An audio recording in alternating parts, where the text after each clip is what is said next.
Bonjour et bienvenue au numéro 2021.1 de DevOps Labs. Aujourd'hui, nous allons parler de quelques astuces sur Postgre et notamment l'optimisation des accès et être en mesure d'effectuer des purges efficaces. Donc, un rappel très bref du concept DevOps Labs, les problèmes comme input, que je vais vous rappeler juste en sortie, une question opérationnelle, voire même très opérationnelle, un sujet compact, un problème récurrent qui conditionne le rendement de la solution qui va être présentée, une solution documentée et exécutable très rapidement en sortie de démo, et du code immédiatement réutilisable dans des cas concrets. Le cas qui nous intéresse aujourd'hui, c'est le bloat. Donc comment, de manière assez imagée, on peut avoir des bases de données qui enflent alors qu'elles sont pleines de vide. Donc je vous ai rappelé la définition ici, et il faut savoir que l'espace, c'est de la performance du coup. Donc il est important de s'attaquer à cette problématique. Donc ce qu'on va aborder ici, c'est le stockage de gros volumes de données. On va l'aborder avec le partitionnement. Garantir la performance d'accès aux données pour que les performances soient stables malgré une augmentation forte des volumes. Et également la partie prévention, maintenance et purge du bloat qui nous permettra d'avoir une activité continue avec le temps, malgré des modifications fréquentes.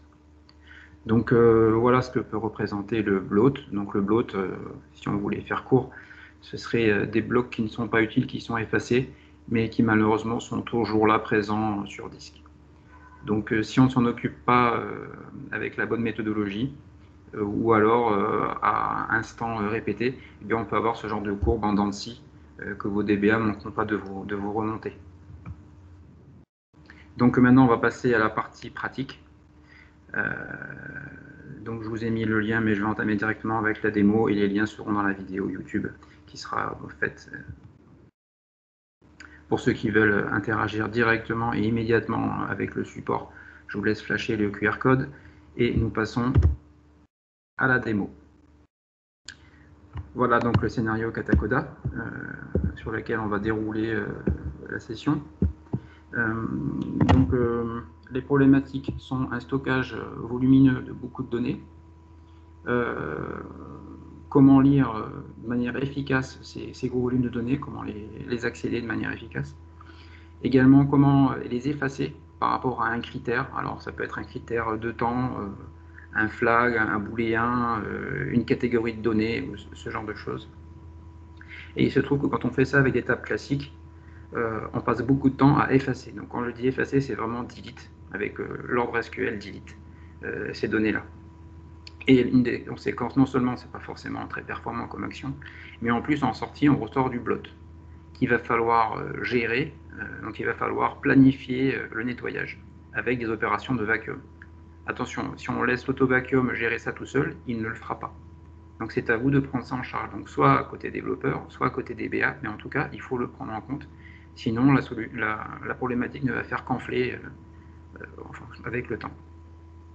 Donc avec les scénarios que je vais vous présenter là, on va comparer les différentes approches pour éliminer le bloat et avoir quelque chose qui est durable, qui dure dans le temps. La définition du bloat. Donc là, j'ai rien inventé, hein, je me suis juste pris sur le web. Donc une fois qu'il n'y a plus aucune dépendance sur des tubes qui sont morts, donc ceux qui ont été effacés par l'ordre delete, eh bien ces tubes ne sont plus requis et pourtant ils sont là. Donc pour les éliminer, il faut faire du vacuum sur chaque table. Voilà. L'espace occupé par ces tuples morts sont appelés le bloat. Voilà ce qu'est le bloat, et vous allez voir par la suite comment est-ce qu'on peut gérer ça.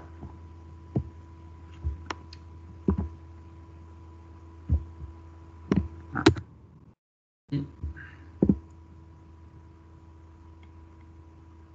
Un petit timeout.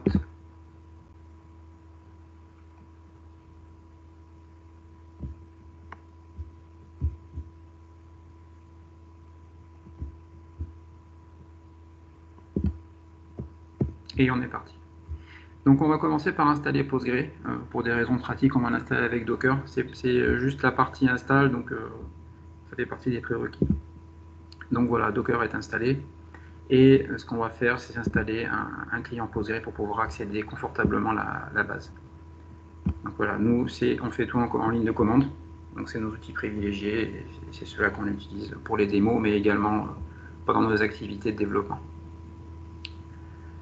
Donc le client Postgre est installé, et maintenant ce qu'on va faire, c'est qu'on va booter une base Postgre. Alors là, j'ai choisi à l'époque la 13.1, peut-être qu'aujourd'hui c'est la 13.2. Donc on va pouler l'image et la démarrer dans la foulée. Donc là, la démarre sur les ports par défaut 5432. L'important, c'est pas faire de la sécurité ici, c'est juste d'avoir une base qui répond pendant la démo. Ensuite, j'utilise les variables d'environnement pour pouvoir me connecter dessus, et je crée la base qui va s'appeler démo. Et pour finir, je me connecte à la base. Voilà. Donc là, ça y est, on est connecté à une base qui n'a pas d'objet, mais qui est prête. Alors, on va s'entraîner à créer des tables. On va faire les démos sur des tables. Et on va comparer une table partitionnée versus une table non partitionnée. Donc le but, c'est pas d'avoir une collection de colonnes très importante. On va partir sur un exemple de type table qui contient des logs, par exemple. Donc on commence par créer une table partitionnée, donc avec une date, un message et puis un niveau de log. Et on va rajouter le mot-clé de partition par range basé sur la date. Donc voilà, ça y est. On a créé une table partitionnée qui est prête, et on va créer une table, on va l'appeler un peu une table bête, dumb, qui elle n'est pas partitionnée, mais avec exactement la même structure. Voilà. Donc ici on voit que ces tables ne sont pas de type, ne sont pas du même type. Donc elles ont l'air pareilles, mais elles ne sont pas vraiment pareilles structurellement. Ce qu'on va faire, c'est que maintenant on va rajouter une partition à la table qui est partitionnée. Donc là, on utilise un DDL spécifique. Et voilà. Donc on a rajouté la partition 2020-12, donc décembre 2020, qui débute au 1er décembre et qui s'arrête au 1er janvier de l'année qui suit. Donc on a l'intégralité de la table et on peut venir la décrire. Et là, qu'est-ce qu'on voit? On a créé cette partition, mais en fait, dessous, elle apparaît comme une table. Donc ça, c'est un élément très important. Voilà, comme mis dans le tutoriel. Et maintenant qu'on a une partition, ben, on va injecter une ligne. Voilà, donc ça y est, là, on a inséré une ligne dans la table partitionnée logs, et pour le vérifier, on va faire un select dessus, et c'est vrai qu'il y a bien une ligne. Et comme on a créé la partition, le but c'est de rediriger les lignes dans la partition adéquate. Alors, on a remarqué tout à l'heure que quand on a créé la partition, une nouvelle table 2020-12 était apparue. Donc qu'est-ce qui se passe si on fait un select directement dessus?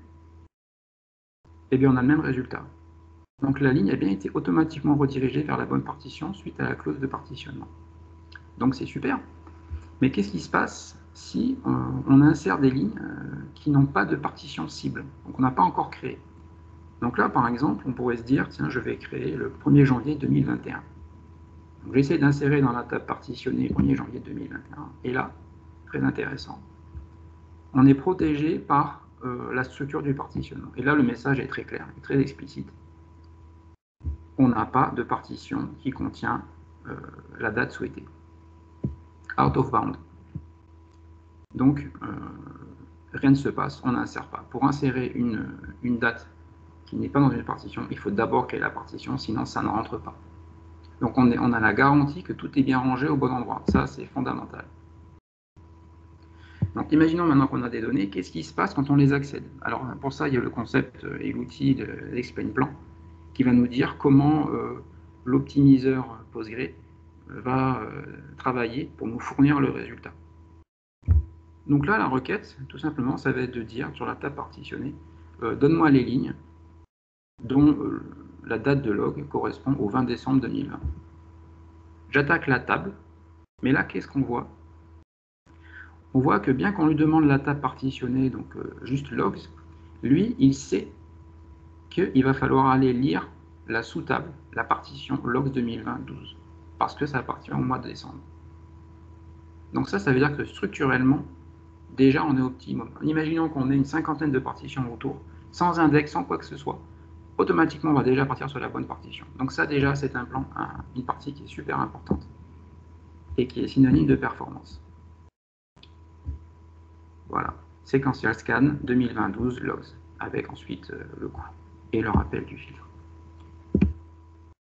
Donc maintenant qu'on a une partition décembre, on va quand même en rajouter plusieurs. Donc ça, imaginons si vous avez un run ou des jobs ou des applications qui vivent longtemps, on ne va peut-être pas créer les partitions jusqu'à l'infini dès le début du projet, mais on va les ajouter régulièrement durant le cycle de vie. Donc là, on va rajouter novembre, octobre, septembre 2020. Voilà. Et on va également créer janvier 2021. Donc là, petite subtilité, ce que vous remarquerez, c'est qu'avec les ranges, on peut très facilement prévoir sur un mois. On n'a pas besoin de savoir le nombre de jours qu'il y a dans un mois, puisqu'on se base sur le début du mois courant et le début du mois d'après. Donc la seule chose qui peut changer, ça peut être l'année. Mais du coup, c'est très facile à implémenter si un développeur voulait implémenter un job de création de partition, par exemple. Donc on a créé plein de partitions, qu'est-ce que ça donne? Ben voilà, sans surprise. Donc les tables apparaissent pour donc septembre, octobre, novembre, décembre et janvier 2021. Et puis là en dessous, toujours la table bébête non partitionnée. Ce qu'on pourrait faire également, ce serait de créer des partitions un peu plus larges. Donc par exemple, le premier trimestre, par exemple. Donc là, ce serait assez simple à faire. On met le nom qu'on veut, donc là, logs 2021 Q1, par exemple. Et on dit que les données partent du 1er janvier 2021 au 1er avril 2021. Voilà. Oups. Voilà. Donc là, qu'est-ce qui se passe? La bonne idée qu'on a eue comme ça, un petit peu à la volée, en fait, c'est pas possible. Et si on lit le message, en fait, il est extrêmement clair. Donc il dit que lui, il ne peut pas créer de partition parce qu'en fait, il y a intersection de partitions. C'est-à-dire sur logs 2021-01, il y a une partition qui existe déjà et on demande de créer une autre partition qui vient faire une intersection. Et donc ça, c'est pas permis parce qu'on ne saurait pas où mettre la ligne. Donc on ne peut pas créer de mauvaises partitions. Au pire des cas, on peut avoir un trou dans les partitions, mais on ne peut pas avoir, peut pas laisser à l'optimiseur le choix de dire où est-ce qu'il va mettre la ligne. Donc ça, c'est très important, ça garantit l'intégrité des données. Maintenant qu'on a fait des partitions, bon, on a inséré une ligne, mais c'est pas très intéressant. Il faudrait un peu plus de volume pour avoir quelque chose d'intéressant. Donc là, ce qu'on va faire, c'est qu'on va mettre au propre la table logs, puisqu'elle a quand même une ligne. On va bien la nettoyer. Donc vacuum full analyze, logs pour voir un peu ce que ça fait. Et ensuite, on va insérer un nombre conséquent de lignes dans cette table. Voilà, donc là, il est en train de faire le boulot. Donc on peut voir, on met quand même 10 millions de lignes, sûr d'avoir quelque chose de conséquent et de représentatif.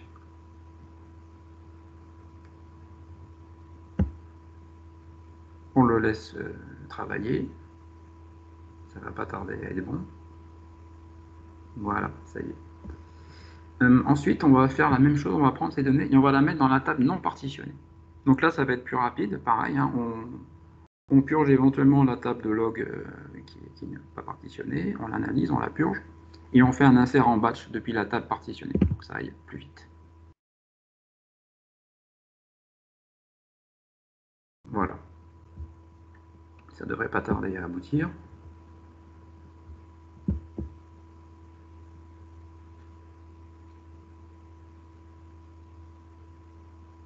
Voilà, ça y est. On a 10 millions de lignes dans chacune de nos deux tables.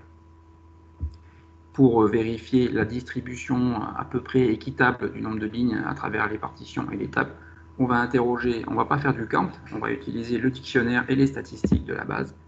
Voilà, donc la requête est instantanée. Et là, on voit bien la distribution. Donc dans la table qui est bébête non partitionnée, on a bien 10 millions de lignes. Et puis après, plus ou moins équitablement, on a distribué les 10 millions de lignes. Voilà, donc on est prêt pour passer à la suite. Tout d'abord, la performance. Donc si on veut récupérer toutes les lignes qui datent du 20 décembre 2020, on va regarder le plan d'exécution. Donc, sur la table partitionnée, on va retrouver le plan d'exécution qu'on avait fait initialement. Là, par contre, le coût change puisqu'il y a beaucoup plus de volumétrie. Mais on voit bien qu'on redescend sur la table, la partition, la table 2020-12, et avec un coût voilà, donc de 35 936. Ça peut changer selon les runs sur Katacoda. Ensuite, on va faire exactement la même requête, donc sur le même contenu, mais pas structuré de la même manière côté table. Et là, on passe à 116 000. Voilà. Donc on voit bien qu'en termes de coût, c'est vraiment, ça n'a rien à voir. Et plus vous allez avoir de lignes, et pire ça va être, c'est-à-dire le partitionnement va être stable, on va être linéaire, on va être plat, et la version non partitionnée, elle, va augmenter régulièrement. Voilà. Donc ça déjà, c'est un gain incroyable. Si on voulait commencer à pouvoir comparer ces temps, il faudrait créer un index, le maintenir, etc. Donc c'est beaucoup de travail. Là, c'est quelque chose qui est passif. Donc maintenant, on va simuler un processus d'insertion en masse de données. Ce qu'on va faire, c'est on va voir ce qui se passe quand on efface les données, quand on purge. Donc on va activer le chronométrage des ordres SQL pour pouvoir un peu comparer. Voilà, c'est activé. Et ensuite, on va effacer le mois de décembre 2020 sur la table partitionnée et sur la table non partitionnée. Voilà, c'est parti. Donc là, on efface sur la table partitionnée. Voilà. Et sur la table non partitionnée. Donc là, il faut aller chercher sur toutes les lignes. Voilà. Donc on passe. Bon, alors, regardez les temps d'exécution, c'est pas fameux. Il vaut mieux se concentrer sur l'execution plan, mais souvent les gens ils aiment bien voir un peu ce que ça donne en temps. Donc là, on passe de 7 secondes à 9 secondes. Et ça, c'est très volatile. L'execution plan, lui, par contre, n'est pas volatile. Voilà. Donc là, maintenant, on avait dit au début qu'on allait avoir du bloat, mais on ne sait pas trop ce que c'est que le bloat. Si on compare rapidement les deux structures de table, là, aujourd'hui, maintenant, sur la table non partitionnée, on a des lignes qui ont été effacées un petit peu de partout, puisqu'elles ont été insérées au hasard. Et de l'autre côté, sur la table partitionnée, on a la partition qui est censée avoir du bloat, mais par contre, tout le bloat est concentré en une seule table. C'est-à-dire que c'est une table qui est à 100% pleine de bloat. On va voir si l'opération d'effacement a bien été menée. Donc là, les statistiques sont à jour. Et là, effectivement, on voit que on a enlevé un certain nombre de lignes, hein, puisqu'avant on avait 10 millions de lignes, maintenant on en a voilà, 6 millions et quelques. Par contre, sur la partition, on a bien 0 sur décembre 2020. Ce qu'on va faire maintenant, c'est qu'on va purger, on va éliminer le bloat, on va éliminer les tuples qui sont morts. Donc là, il n'y a pas de mystère, on fait un vacuum full. Verbose pour avoir des logs expressifs, et puis en même temps, on va analyser pour mettre à jour les statistiques. Voilà. Donc là, les logs sont assez verbeuses, mais il y a une chose qui est très importante. Voilà, là on a fini, on a tout purgé. Tout est nickel, tout est propre. La chose la plus importante ici, c'est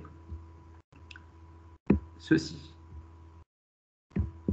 Donc le processus du vacuum a détecté que dans la partition, donc dans la table 2020-12, donc décembre 2020, on a tous ces tuples-là qui sont à enlever.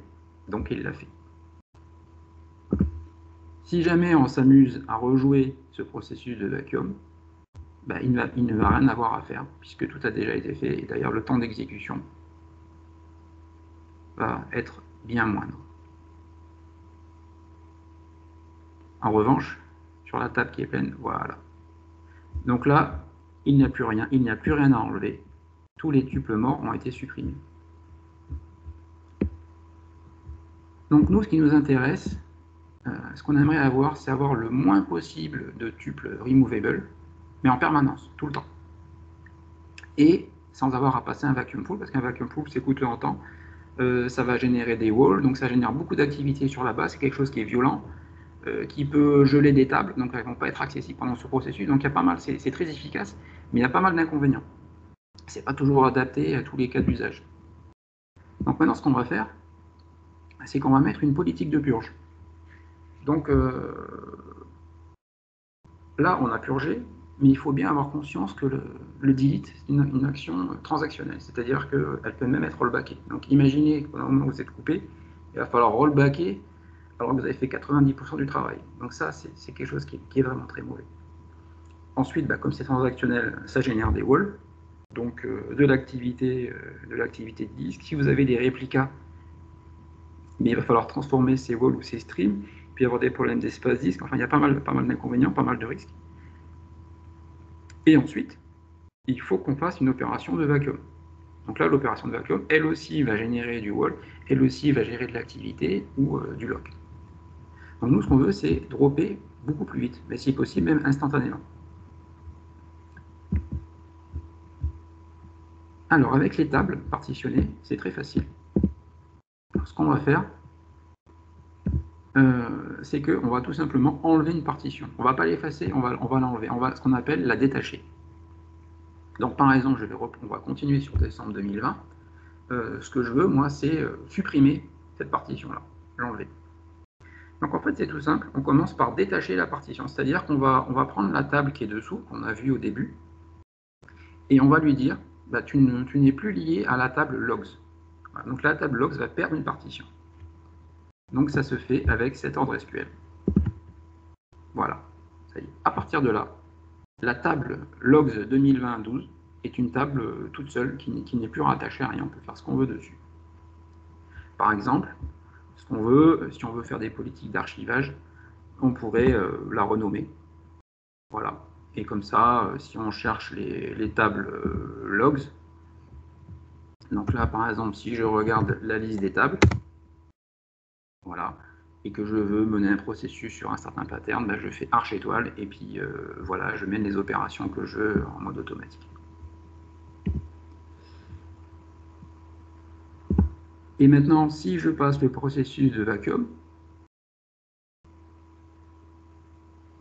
et bien voilà, tout simplement, cette table n'est plus liée à la table logs, donc elle est carrément zappée. On n'en s'en occupe plus. Elle ne fait plus partie du process. Elle n'est plus gérée par cette table. Donc au final, qu'est-ce qu'on a fait? On a purgé de la table logs de décembre 2020 de manière instantanée. Il n'y a plus de tâches de maintenance post-détachement, post-suppression, puisque ça a été repoussé après. Et la table parente est propre, c'est-à-dire qu'on n'a plus de lignes à enlever, puisque en fait, tout simplement, les lignes, la table qui contenait ces lignes n'existe plus pour cette table. Et ensuite, avec la table qui a été détachée, la partition 2020, décembre 2020, on en fait ce qu'on veut, on peut faire du post-traitement, on peut faire des agrégats, on peut faire des dumps dans des fichiers CSV, on peut faire tout ce qu'on veut, mais surtout aussi ce qu'on peut faire, tout simplement, c'est la dropper. Donc là, je la drop et c'est terminé. Voilà, on a intégralement purgé la table de ce contenu. Et si on s'amuse, là encore, à regarder, et bien voilà, la partition a tout simplement disparu. Donc qu'est-ce qu'on a fait au final? On a purgé nos données, il n'y a eu aucun effet de bord, ça nous a coûté extrêmement peu, on n'a pas eu à faire de vacuum, on n'a rien eu à faire. On n'a pas loqué de table, puisqu'on a juste détaché, donc c'est extrêmement rapide. Et on n'a pas fait de vacuum. Voilà. Donc cela clôt la démonstration de cette approche qui se veut simple et abordable.